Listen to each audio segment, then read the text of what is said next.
is never a result of mere chance. It is the result of various forces working together.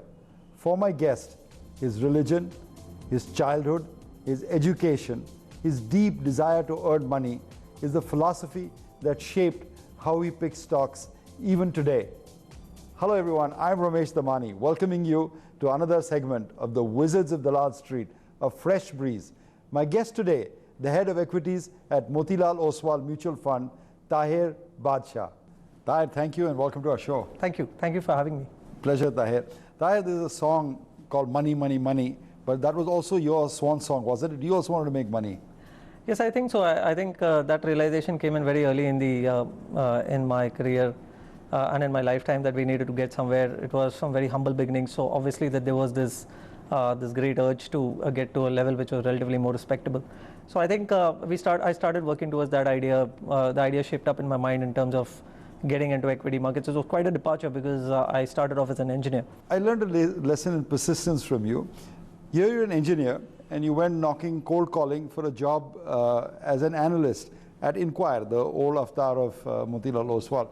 A little bit of hubris on your part? Opportunities were very less, and that's exactly what I started doing. I started distributing my resume to a couple of places, and here it is. One fine day, I walked into the offices of Inquire, and it was almost a walk-in interview. I was happy on that day, lucky that Mr. Agarwal took the pain to actually meet me and probably look at my paper as well. I don't know what excited him on that particular day, looking at my paper. Perhaps the fact that you mentioned that someone like an engineer who's trying to make a foray into equity markets is an interesting combination. So I'm immensely grateful to him for having considered me on that particular day. Yeah, but in Inquire, you got your first breakthrough idea. You said, buy Hero Honda. What led you to that dramatic conclusion at that point? Not much was happening in the economy. The sector too was, very, very narrow. There were a few companies, Bajaj Auto for one, Tata Motors for the other, who were considered to be the only investable companies as far as, and the behemoths of the market, the equity, the auto sector at that point. And you picked the David out of the Goliaths? Yes, it was the good part was that it was an MNC. There was a lot of flavor around MNCs. However, this was not a very liked MNC, given that people didn't really like Japanese MNCs yes. To that extent. But here there is something which wherein I saw a spark. I thought that there was something which was going to happen here. They were coming out of a situation of having underinvested for a very long period of time, and there was this whole effort to double capacity in a short period of time. It was coming after a long gestation period. I thought this was the starting point, but that was not where the story lay. The story lay in the migration from scooters to motorcycles. Absolutely, you caught that.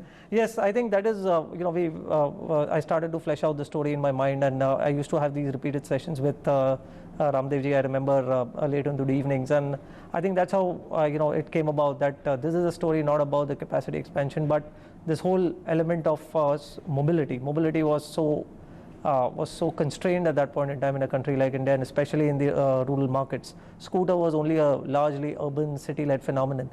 So I think we tried to rationalize that this is a product which can become large. How large, we probably didn't even we didn't really have the vision to think that what was a 90-10 scooter motorcycle market would become a 10-90 scooter motorcycle. And the stock went from what market cap to what market cap? I think at that point in time it would have been about a 500 crore market cap, and today it is at 66,000 crores. So it's a 130 odd. Stunning, absolutely stunning. We never thought that. It is only over a period of time that we realized that there is this serious level of value migration which is happening. And Bajaj didn't get this transition from scooter to motorcycle. What does that tell you about the Goliaths in the industry? It's just that sometimes you might probably get myopic. We need to guard against that. You might probably get complacent. And that is something which corporates need to guard against at every point in time, even more so nowadays because disruptions come almost every day. So I think that's what probably caught Bajaj Auto a little off guard. You led an IPO or were part of an IPO in which your boss said a juggernaut has started rolling, and yet it didn't happen. Tell me about that. That was the Maruti IPO in 2003. I think it was, it was almost an IPO which didn't happen, as you rightly said. It was called off, about to be called off a week prior to its launch. I was the lead auto analyst at that point in time at Kotak, and Kotak was the lead manager. So there was a decent amount of responsibility on us to ensure that the issue is taken to the market. And I think perhaps as I think of it now, I feel that I might have played a slight role to nudge the promoters, the whole machinery at that point in time, even the people, my colleagues at Kotak, to actually to ensure that this thing goes through. And then again, we have history in front of us. It started off with a market cap of 5,000 crores. It's an incredible journey of a company which has had been the dominant player, and in the face of all kinds of competition continues to remain the dominant player in the car industry today, and gone from 5,000 crore market cap to 175,000 crore market cap. So that's again something which is incredible. I'm so happy and lucky that I've been associated with the two most iconic companies in the auto sector in India. So you follow two-wheelers, you follow four-wheelers, and Nano was the wrong product. Why? And Nano did turn out to be the wrong product, because I think one needs to understand that India is not just about pricing. It's a value seeker market, but it seeks a product with not just cheap, but something which has enough value packed in it. And probably owning a car is also something like a status symbol. So probably the Nano did not really end up conveying that, and that probably is one of the reasons why I think it didn't really succeed. You can't go and tell your wife, hey honey, I bought the cheap one. Yeah, you're right, actually. You talked about pressure and making it a success. In 2013, your promoters, Ramdev Agarwal, Motilal Oswal Prop Fund, decided to invest all their savings, all their investments into your schemes. Was that pressure, or did you see that as a vote of confidence in yourself? The promoters and the owners of the business obviously saw it as a vote of confidence on the fact that they could do this. They it's wanted pretty rare, huh, doing that. It's rare. It was a statement to even to the market that yes, there is skin in the game, and that was a big statement to make. It of course doubled the pressure overnight on me. One is that of course there's a whole lot of money which is of your owners, of your promoters, of your employers who is coming in, and that a good part of it you are supposed to be responsible towards. And the more important thing being that here I was facing an iconic investor in Mr. Agarwal himself. We all know of his caliber and his success in this industry.